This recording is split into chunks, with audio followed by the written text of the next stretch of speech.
to go green. And I think they will go flat out, Ken. They want to size each other up, see how they can do. Looking forward to the Daytona 500 greenways. Underway, taking second gear at the line, busting into third at about turn 1. And on the brake, out in front. Quick jump. Derek Cope. Everyone thought Kyle Petty might get the jump from the outside pole, but Cope was ready for it. Look at this battle further back in the field as Earnhardt tries to get Armstrong and make a run. Greg Sachs going back to the back of the pack. He started in the middle. He has a brand new team. Maybe he doesn't have it sorted out yet. Very slow in those qualifying runs yesterday. Derek Cope going into 3, about to be challenged, and it's the Ford, the Junior Johnson car. 86 Daytona 500-mile champion, Bodine to the inside. Here's Ernie Irvan making a sprint on the bottom of the racetrack, trying to pull through as they weave and buck out of turn number 4 and complete lap number 1. Brent Bogain's car, the green car in front of Ernie Irvan. You can see the swerving that he does, and he's not driving that car that way. That's just the way it reacts in the air. Back on the leaders, and here comes number 3. Down to the inside, it is Earnhardt screaming through. Remember that Earnhardt started in 6th position. He wants to win both ends of this thing. On the outside is the number 11. That's Bodine. Cope falling back to 3rd and under a heavy challenge from the Ford of Alan Kowicki.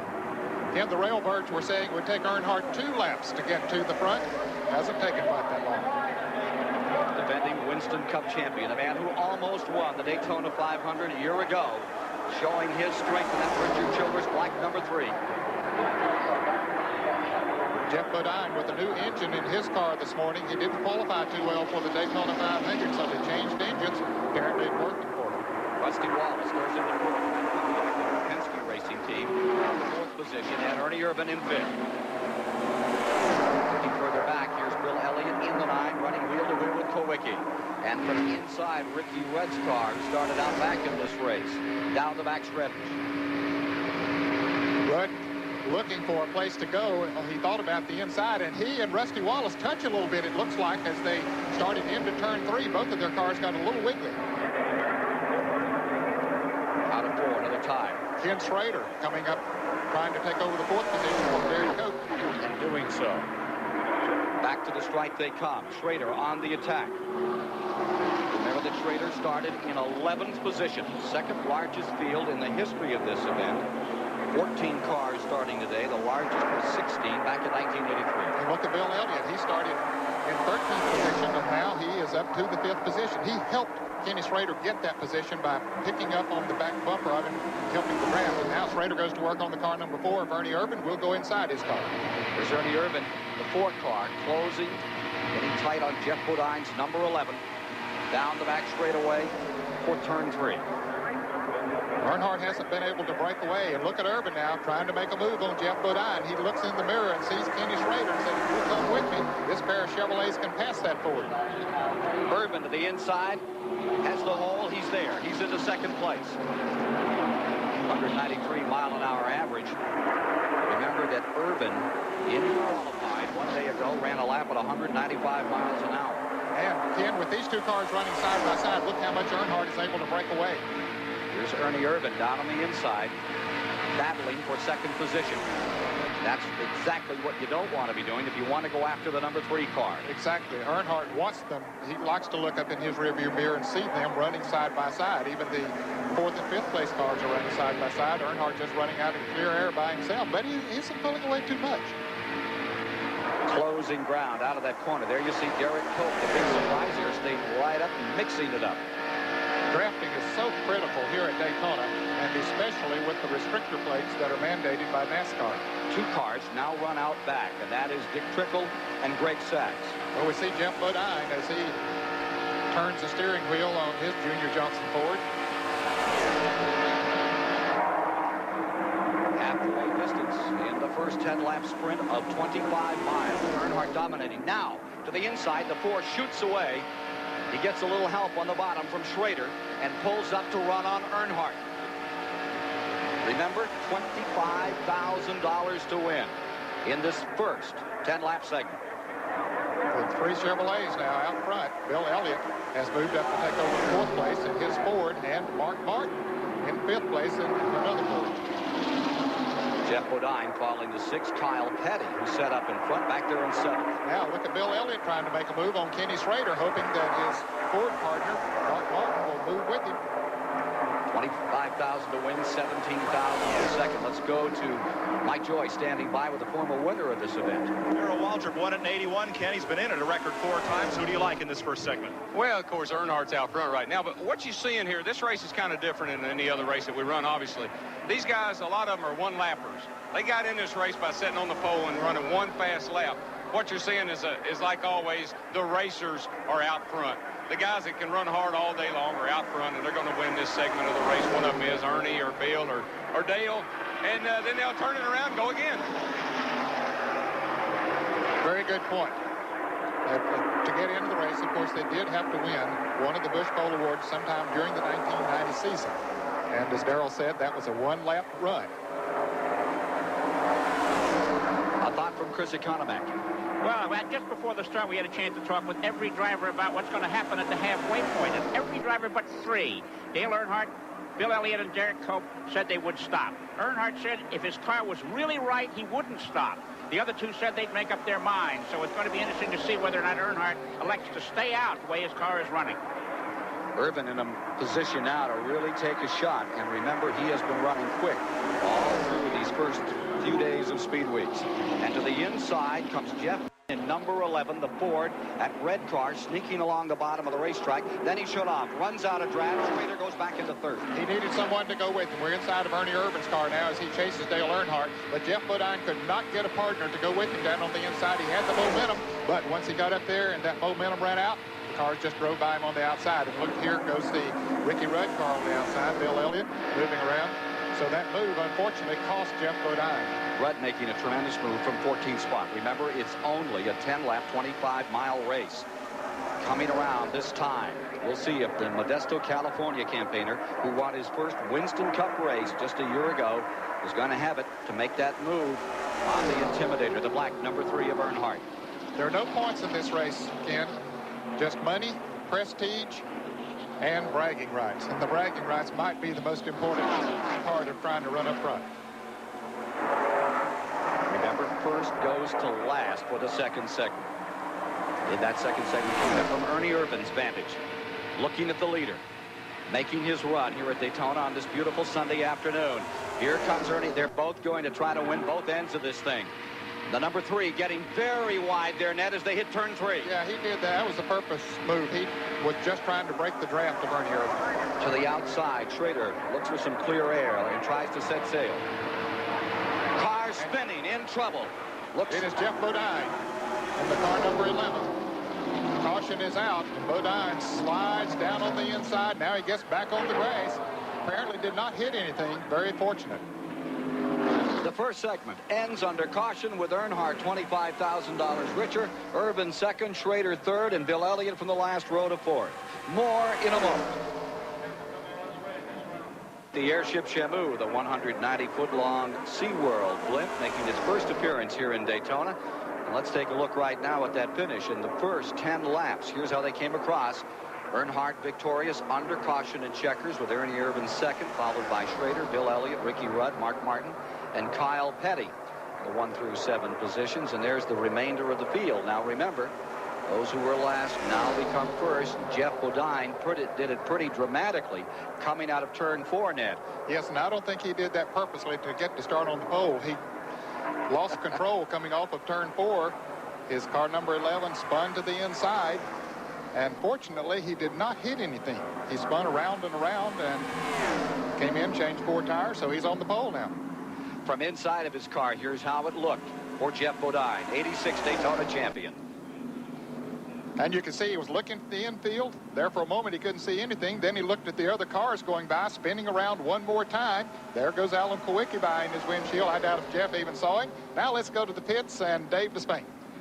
Dale Earnhardt said if his car was good, he'd stay out there. His car's good, but he came in for 4 tires, and that was the norm along pit road. The unusual pit stops, Jeff Bodine, he got 4 tires. They looked that car over very carefully after he spun. And here in Ernie Irvin's pit, they have an overheating problem they're concerned about. They kept the car here doing all they could to cool it down in hopes that it'll be as strong for the second 10 laps as it was for the first. And we're back in third quarter planning. Adams is quarterbacking this project, and he's looking pretty tired, Jill. She's stuck, Bill, and that deadline is looming. It looms for us all, Jill. Wait a minute. She just pulled a Grammarly. That is a smart move by Adams. Grammarly is an AI writing partner that helps you make your point. Look at that, Bill. She just asked Grammarly to help her write a summary of her doc, and she's shortening it. Beautifully done. And she sounds like herself, calm, convincing, and also like you'd trust her to look after your cat. 100%, Bill. Oh no, flag on the play. I see messages coming her way. And it's the CEO, Bill. Can Adams handle the pressure? Is she? Yeah, she is! She's using Grammarly to stay on the ball, and she's sounding even more confident, Jill. I mean, she's an MVP, Bill. What a play. I've never seen Monday morning quarterbacking look this good. Take a look at this, Jill. She's going for clarity, and whoa-wee! She just shortened that by half. Can we get a replay? Short and sweet, Bill. Like my roller derby career. Wait, look at that. She's done. She's hitting send. And it's in. And it's in. It's in. It's a touchdown. It's a touchdown. It's all over. What a game. She's an MVP who's gonna make VP. Download Grammarly for free.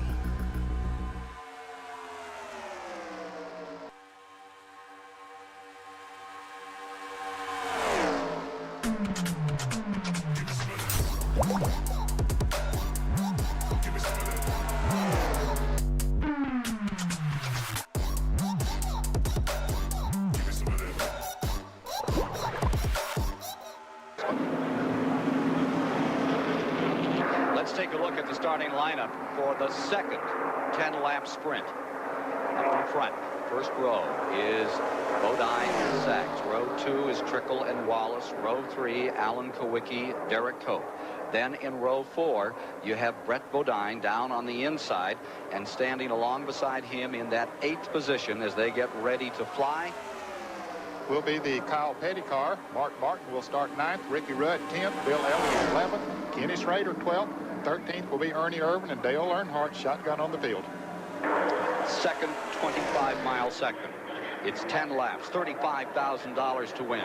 Pace car comes in, field is ready to roll. Bodine, who spun, coming out of 4, comes down to take the flag from the point. Right beside him, Greg Sachs. Row 2, Trickle, Rusty Wallace. Out back, the men to watch. Number 4, the yellow car, Ernie Irvin, and the man in black, Dale Earnhardt. And look at him trying to find a hole down on the inside. He does. He makes it 3 wide and just sort of roots Kenny Schrader out of the way. Dale Earnhardt already on the move. Looking for another spot out of the back. There he ran up on a wall, nowhere to go. Bill Elliott down on the inside. They're going to split Mark Martin down the back stretch. Martin has no control over what they're doing. He just sits there with the throttle wide open. Bodine trying to pull away. Remember, he spun 3 times coming out of 4, changed his tires. Here's Earnhardt on the run, and Ernie Irvin gets shut out. A wall in front of him. Walked in totally. I'm surprised that Jeff Bodine has not been able to move away. He ran very fast in that first half, but he can't get away from Greg Sachs, so the field stays completely bunched up as long as those front 2 cars are running side by side. But here comes Earnhardt down on the inside. Finds a hole and takes out another complete row there, Ned. Yeah. I'll tell you, that car's strong. Look at there. Right down on the apron that time. Pulls up for Trickle of the 66 and Wallace. Here he comes, trying to bust through. Dale Earnhardt on a roll in the back straightaway. You could have got all kind of bets in the garage area that a car could not have been able to do that on its own. But Dale Earnhardt, look at him, he's going for the lead. And has it. In 2 laps, Earnhardt thrusts himself right through the field, bottom of the racetrack. What a statement about next week's 500 Earnhardt is making here in the climb. Oh, one in trouble, Ricky Rudd. Cope goes in the wall, Rudd spinning. You see the back end takes the air and lifts. Back to the line, caution is out. Look again at what triggered this, Ned. It looked like Cope's car got into the car number 25 of Schrader, and then that threw Cope's car into the car number 5 of Ricky Rudd, and Rudd goes spinning down on the inside, fighting the steering wheel, trying to get control, but really doesn't have much control at all. Rick Hendrick Chevrolet team eliminated both Schrader and Rudd out, as well as Derek Cope. From last to first, 14th up, that's Earnhardt, and from 9th to 2nd, Mark Martin. draft up front. Controlling the race. Thing he likes to do the most is Earnhardt. He's out in front, and he can wide body that number 3. We saw him do it in that first segment. There's a lot of challengers pulling up. It looks like it's going to be an effort by those others to try a last lap slingshot to get around him. But with these bodies, it's a little tough, and particularly with those restrictor plates. Yes. Let's go to the pits and Mike Joy. Well, Darrell Waltrip, this was the boring part of the race they hope to avoid, running a lot single file. Will Mark Martin wait till the last lap, and does he have enough? Well, I think what we're seeing is obviously Earnhardt has a terribly fast car, a great handling car, and obviously this is a race tailor-made for him. He's real gutsy. He took it down on the bottom and passed them 3 wide. I think he's sitting out front now just milking it, saying, come on, boys, show me what you got.